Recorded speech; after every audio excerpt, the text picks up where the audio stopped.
오늘의 본문의 말씀은 사도행전 2장 1절에서부터 21절까지의 말씀이고, 오늘의 제목은 제가 좀 고상하게 붙여봤습니다.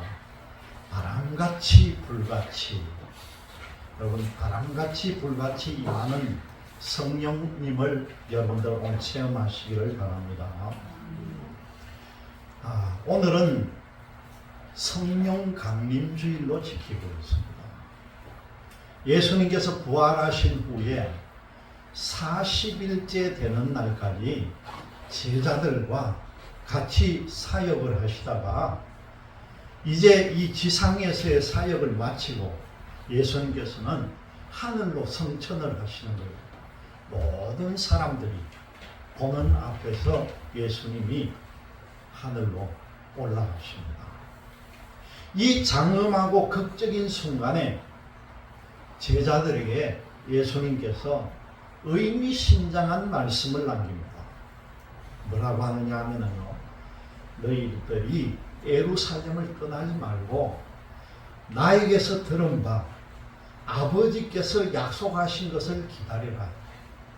몇 날이 지나지 않아서 너희가 성령의 세례를 받을 것이다. 그런 말씀을 하고 올라가시는 거예요. 이 지시를 받은 제자들은 주님께서 약속하신 성령을 기다리면서 그 마가의 다락방에 모여서 전심전력으로 기도하면서 붙들리고 매달렸다는 겁니다.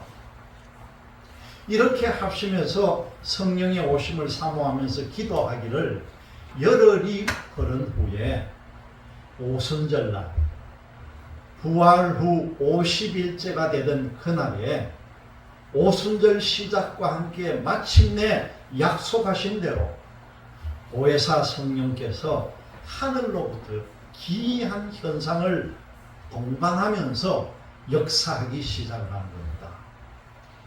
이것은 마치 거대한 큰 뚝이 터져서 물줄기가 폭포같이 내리듯이 성령의 물줄기가 모인 사람들에게 가득하게 흘러넘쳤다는 거죠.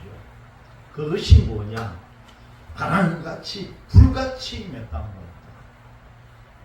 이것이 그 유명한 오순절 성령 강림 사건의 현장입니다. 우리가 이걸 영상을 보듯이 여러분들 한번 상상을 해보시기를 바랍니다. 이 일이 일어났을 때 이 일 후에 놀라운 변화가 일어나기 시작합니다. 그 첫 번째는요, 이 성령 강림 사건을 통해서 그때부터 처음으로 교회가 생기기 시작하는, 교회가 태동하는 기원을 이룬다는 거죠. 그때부터 교회가 형성되기 시작한다는 겁니다. 그리고 두 번째는 그 부활하신 예수님의 증인들이 구름대같이 일어나서 담대하게 주의 복음을 전하기 시작했다는 겁니다. 그리고 세 번째는 성령의 강림하심을 체험한 사람들이 누구나 그리스도의 새로운 피조물로 다시 거듭나서 거룩한 삶을 살아가면서 세상을 변화시켜 나갔다는 거죠. 이것이 오순절 강림, 성령 강림 사건의 놀라운 변화의 역사입니다.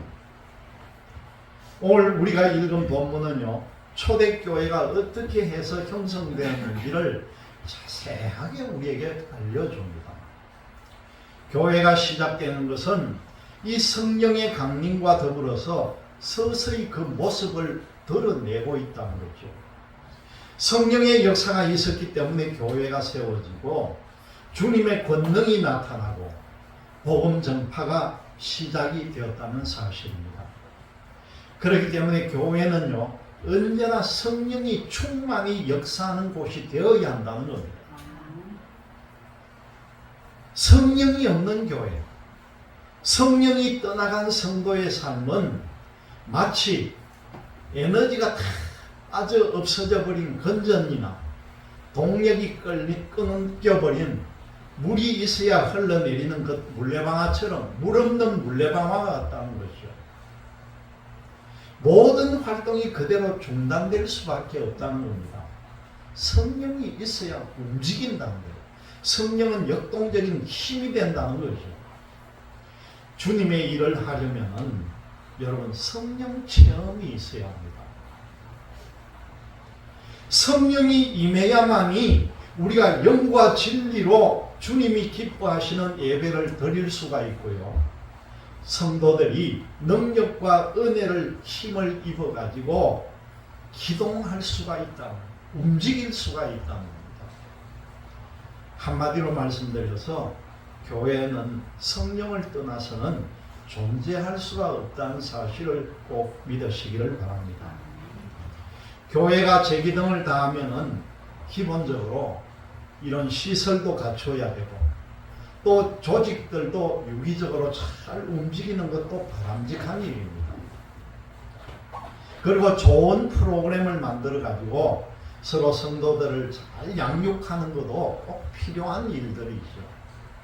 그래도요, 무엇보다도 중요한 것은 교회가 늘 성령 충만함을 유지해 나가야 한다는 겁니다. 교회는 성령의 역사가 임할 때에 활력이 넘치고 거기에 기사와 표적이 나타나고 또 서로가 사랑하면서 주님의 일을 힘차게 서로가 감당할 수가 있고 신령한 열매들을 맺어갈 수가 있다는 사실입니다. 오늘 이 본문에 나오는 120명의 성도들, 이 사람들이 마음을 같이 해서 전심으로 기도하는 가운데 성령의 임재를 체험합니다. 거기에 모인 모든 사람이 한날 한시에 120명의 사람들이 똑같이 성령을 선물로 받았다는 거예요. 이게 참 중요한 일입니다. 사도들은 물론이고 평신도도 받았고요. 남자만 받은 게 아니라 이 자리에 있었던 여자들도 다 성령을 받았다는 것이죠. 그리고 여러분 8절에서 11절 말씀의 내용을 보면 쭉 기록한 게 뭡니까? 무려 16개 지역에서 온 사람들입니다. 아데인, 메데인, 엘라민, 메소포타미아, 유대, 갑바도기아, 본도, 아시아 이렇게 시작하면서 16개 지역에서 온 순례자들이 그 제자들이 전하는 말씀을 들어보니까 이 말이 자기들 고향 말인 거예요. 이 못 배운 제자들이 어떻게 외국 말을 할 수가 있겠습니까? 요즘 같으면 여러분들이 여기에서 독일말 하는 걸 알아들을 수가 있겠습니까? 그 역사가 이 현장에서 나타나는 거죠. 그 언어를 듣고 자기들이 같이 성령의 임재를 체험을 했다는 겁니다. 성령을 간절히 사모하는 자는요, 누구든지 남녀노소나 신분이 높거나 낮거나 관계없이 그 누구든지 주인공이 될 수가 있다는 겁니다. 그래야 누구에게나 성령은 임하게 되어 있습니다. 성령은 목회자나 직분자만 받아야 하는 것이 아니라는 거죠. 성도 모두가 받아야 되는 것이 성령입니다. 어느 누구도 예외가 될 수가 없다는 겁니다. 왜냐하면요, 성령을 받아야 예수 그리스도를 주님이라고 시인할 수가 있고요, 능력의 종으로 쓰임받을 수가 있기 때문이라는 거죠. 여러분, 이 그리스도인은 성령의 임재를 경험할 때에 새로 태어난다는 사실을 명심하시기를 바랍니다. 성령의 충만함이 있어야만이 참 그리스도인의 삶을 살아갈 수가 있다는 거죠. 우리의 믿음도 성령께서 친히 도와주시고 가르쳐 주셔야만이 은혜가 충만해지고 또 교회에서도 영향력 있는 일꾼으로 성장할 수가 있다는 사실입니다. 오늘 말씀 4절을 보면은요, 마가 다락방에 모인 모든 성도가 성령의 충만함을 입었다, 그렇게 기록하고 있습니다. 여러분, 여기 모든 성도라고 다 해봐야 120명밖에 안 돼요. 주님의 지상명령을 준행하기에는 정말 아주 작은 숫자일 뿐입니다. 이들을 통해서 과연 어느 세월에 세계 복음화가 달성될 수 있을까 하는 의심이 들 만도 합니다. 그러나 이 성령의 충만함이 제자들에게 임했을 때에요, 이들을 통해서 복음의 전파가 활화산처럼 폭발하게 된다는 거죠. 지금도 복음은요, 이 성령의 권능을 받은 사람들에 의해서 산 넘고 바다 넘고 물 넘어서 온 세계를 향해서 지금도 힘차게 전진해 나가고 있다는 사실을 기억하시기를 바랍니다. 여러분, 수력 발전이나 원자력 발전이나 발전소에서 전력을 일으키듯이 성령께서 우리에게 영적 발전소를 돌리게 역할을 해주신다는 겁니다. 그리스도인이 교회에 와서 성령이 공급하시는 능력을 얻고요, 각자의 삶의 현장으로 나아가서 주님의 일을 감당할 때에 하나님께서 이루실 놀라운 은혜, 놀라운 일들을 여러분 한번 상상해 보시기를 바랍니다. 우리 모두가 성령을 받아서 생동감치는 넘치는 삶을 살아야 할 것입니다. 그런데 여러분, 여기서 주의해야 할 것이 하나 있습니다. 이 성령의 충만함이란 것은 우리의 마음이 그리스도로 충만한 것을 말합니다. 성령이 충만하다고 해서 뭐가 이상한 것이 들어와 가지고 역사하는 것이 아니라는 거죠. 이걸 여러분들이 꼭 깨달아야 합니다. 성령의 충만함이라는 것은 우리 마음속에 그리스도가 역사하는 것이다. 다른 이상한 것이 들어오는 게 아니라는 걸 알아야 한다는 거예요. 여러분, 우리가 잘 아는 찬송 85장에 뭡니까? 구주를 생각만 해도 이렇게 좋거든. 주 얼굴 배울 때야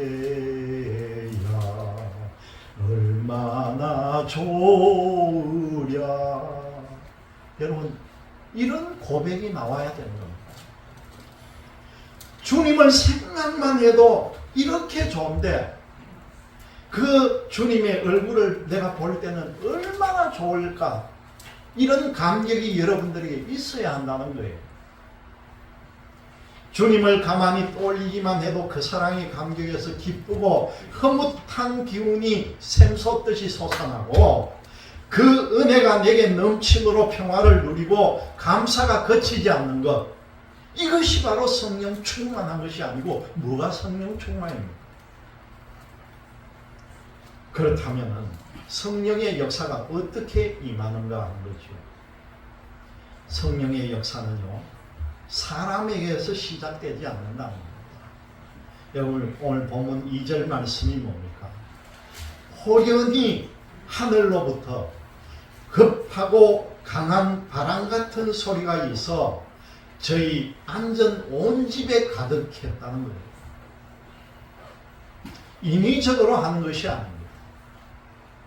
하늘로부터 성령이 임했다, 그렇게 말합니다. 여기서요, 하늘이라고 하는 이것이 우리가 그냥 허공을 바라보면서 말하는 공간적인 개념이 아니라 하나님 자신을 가리킨다는 거죠. 하늘이라는 것은 지상으로부터 인간의 주도로 일어난 것이 아니라는 겁니다. 밑에서 솟아 올라온 것도 아니라는 거죠. 성령의 강림은요, 전적으로 하나님의 뜻과 계획에 의한 것이라는 겁니다. 하나님께서 때가 되어서 약속을 이루시기 위해서 성령을 제자들에게 보내주신 것입니다. 성령의 강림은 인간의 요청이나 어떤 염원에 의해서 강림한 것이 아니라 성령의 자유로운 역사임을 기억하시기를 바랍니다. 다만 우리는요, 그 성령을 받기 위해서 마음의 준비를 해야 하는 것이 우리 자신입니다.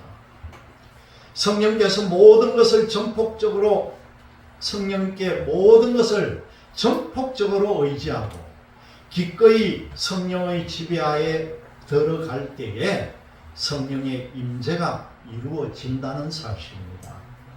언제나 주님 앞에 겸손한 자세로 나아가야 한다는 것이죠. 성령은 하늘로부터 우리에게 임하시기 때문이라는 겁니다. 여러분, 이 시간에는요, 제가 하는 이 말씀의 내용, 성령님을 초청하는 기도를 드릴 것인데, 여러분들 제가 하는 대로 다 같이 눈을 감고 두 손을 모으시기 바랍니다. 다 같이 눈을 감고 우리 모두가 성령 임재를 구하는 기도를 제가 먼저 복창을 하면 여러분들이 따라 하시기를 바랍니다. 간절한 마음으로, 한 사람도 입을 딱 다물고 있는 사람이 없이 간절하게 성령님을 초대합니다. 따라하겠습니다. 성령님, 내 마음 속에 이 시간 찾아오십시오. 이제 주님께 무릎을 꿇고 경배 드립니다. 나를 받아주시고 다스려 주시옵소서. 오직 성령 한 분만으로 만족하며 살겠습니다. 지금까지 나 자신을 의지하던 모든 인간적 노력은 다 포기하겠습니다. 모든 것을 주님의 손에 맡깁니다. 나를 주관하여 주십시오. 성령께서 오셔서 내 심령을 충만하게 하여 주십시오. 나는 연약하고 내 영혼은 심히 메말라 있습니다. 혼자 힘으로는 어쩔 수가 없습니다. 성령님, 내게 오십시오. 나를 이끌어 주시고 회복시키시며 다시 일으켜 주십시오. 예수님의 이름으로 기원합니다. 아멘. 여러분 모두에게 이 성령께서 임하신 줄로 믿습니다. 오늘 기도한 이대로 여러분들 체험하는 여러분들이 되시기를 기원합니다. 성령께서 임하는 모습을 2절에서 보니까 급하고 강한 바람 같은 소리가 있어 저희 앉은 온 집에 가득하다, 그렇게 묘사를 합니다. 여기에서 주의해야 할 게 뭐냐 하면요, 성령은 바람이다 이렇게 하지 않고 바람같이 이렇게 말합니다. 이것은 바람 자체를 뜻하는 것이 아니라 그것이 상징하는 역사를 말한다는 거죠. 성령은 우리의 심령을 채우고 있는 영적인 공기를 깨끗하게 환기시켜 줌으로 인해서 생기로 충만하게 해준다는 것입니다. 다시 말씀드리면은 더럽고 부패로 찌든 공기를 마시면서 서서히 질식해 가고 있는 이 우리의 영혼들을요, 새로 다시 소생시켜 주신다는 것이죠. 생명의 주인이신 하나님께서 자신의 생기를 우리에게 불어넣어 주실 때에 어떻게 살아나지 않을 영혼이 있겠느냐는 것입니다. 주님의 생기가 우리에게 와야 합니다. 그래야만이 다시 살아날 수가 있다는 것이죠. 오늘 본문 3절을 보면은 성령이 불의 혀같이 임했다, 그렇게 말합니다. 여러분, 불은요, 하나님의 임재와 하나님의 권능을 나타냅니다. 바람의 위력도 크지만은요, 불이 얼마나 그 위력이 큽니까? 바람이 생기를 가져다 주어서 살리는 힘이 있다면은 불은 모든 것을 태우고 소멸한 강력한 힘을 가지고 있다는 것이죠. 사람이 능력 있게 살아가려면은요, 무엇보다도 우리의 죄가 깨끗하게 소멸이 되어야 합니다. 깨끗이 없어져야 된다는 것이죠. 모든 부정한 것들이 다 타버려야 한다는 겁니다. 우리 민족이 다시 살고 또 우리 교회가 다시 살고 여러분들의 가정이 다시 살고 우리나라 경제가 다시 살아나려면 지금 구석구석에 숨어있는 이 죄악을요 성령의 불로 깨끗이 태워야 됩니다. 성령의 불이 역사해야만이 우리의 숨은 모든 죄들이 해결이 된다는 것이죠. 여러분, 우리의 죄는요 소 힘줄보다 더 강하다고 봅니다. 그 소 힘줄 여러분 한 끊어봤습니까? 입으로 사람의 힘이나 의지로는 잘 제거가 안 되는 것입니다. 다들 어쩔 수 없는 노릇이라고 손을 놔버린다는 것이죠. 아무도 죄의 문제로부터 여러분 자유로울 수가 없습니다. 성령의 불이 임해야만이 합니다. 성령께서 오셔서 죄를 중단할 힘과 회개할 수 있는 능력과 그리고 그 죄와 사고 이길 수 있는 권세를 끊임없이 주셔야만이 우리가 이길 수 있다는 것이죠. 인간의 힘으로, 인간의 능력으로 되지 않더라도요, 여호와의 신이 함께 하실 때에 숱한 인생들의 고민거리들이 깨끗이 사라질 수가 있다는 사실입니다. 불같은 성령이 임하면은 모든 죄악으로부터 해방이 되고 거기에서 진정한 기쁨과 평안과 자유함을 얻게 된 것이 바로 하나님의 도입니다. 이것이 성령이 일으키는 역사라고 할 수가 있다는 것이죠. 그러므로 오순절 마가 다락방에 모여서 간구하는 자들에게 임한 성령을 우리도 간절히 사모하면서 구하면서 기다리시기를 바랍니다. 성령의 충만함을 받아야 합니다. 성령이 주도권을 가지고 그 능력을 행사하도록 내 자신을 내어 드려야 합니다. 초대교회에 임하셨던 바람 같고 불 같은 성령이요 우리의 삶과 우리의 가정과 또한 우리의 교회와 이 민족 가운데 강하게 불어와서 이제 다시 고치고 회복시키고 새롭게 소생시키고 또 다시 일어서게 하고 다시 부흥시키도록 주님의 위대한 역사를 소망하면서 믿음의 전진을 우리는 계속해 나가야 된다는 것입니다. 이것이 오늘 희망을 잃고 죽어가는 세상에서 성령의 사람이 되어서 순례의 길을 떠나려는 모든 성도들에게 주시려는 하나님의 뜻임을 믿고 나가는 여러분들이 되시기를 주님의 이름으로 기원드립니다. 기도하겠습니다.